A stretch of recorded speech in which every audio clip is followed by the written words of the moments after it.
রাজশাহীতে তেল নিতে গিয়ে দীর্ঘক্ষণ লাইনে দাঁড়িয়ে হিট স্ট্রোকে বৃদ্ধের মৃত্যু।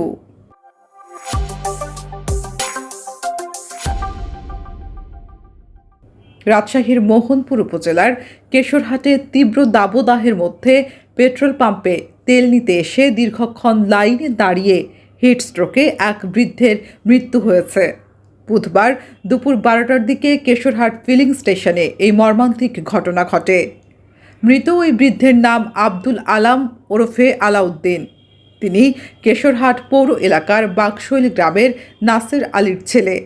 প্রত্যক্ষদর্শীরা জানান, বুধবার দুপুরে প্রখর রোদের মাঝে কেশরহাট পেট্রোল পাম্পে তেল নেয়ার জন্য দীর্ঘক্ষণ লাইনে দাঁড়িয়েছিলেন আলাউদ্দিন। এক পর্যায়ে অতিরিক্ত গরমে তিনি অসুস্থ হয়ে মাটিতে লুটিয়ে পড়েন। উপস্থিত লোকজন তাৎক্ষণিকভাবে তাকে উদ্ধার করে মোহনপুর উপজেলা স্বাস্থ্য কমপ্লেক্সে নিয়ে যান। সেখানে পৌঁছানোর পর কর্তব্যরত চিকিৎসক তাকে মৃত ঘোষণা করেন।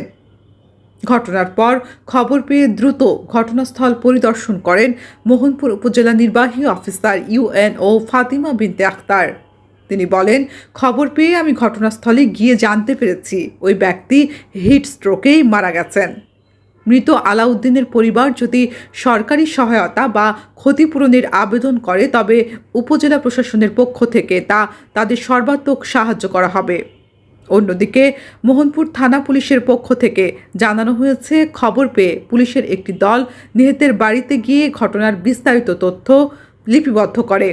পরিবারের পক্ষ থেকে কোনো অভিযোগ না থাকায় এবং ঘটনাটির দুর্ঘটনাজনিত হওয়ায় ময়নাতদন্ত ছাড়াই লাশ দাফনের অনুমতি দেওয়া হয়েছে। তামান্না ইমাম, রাজশাহী প্রেস, রাজশাহী।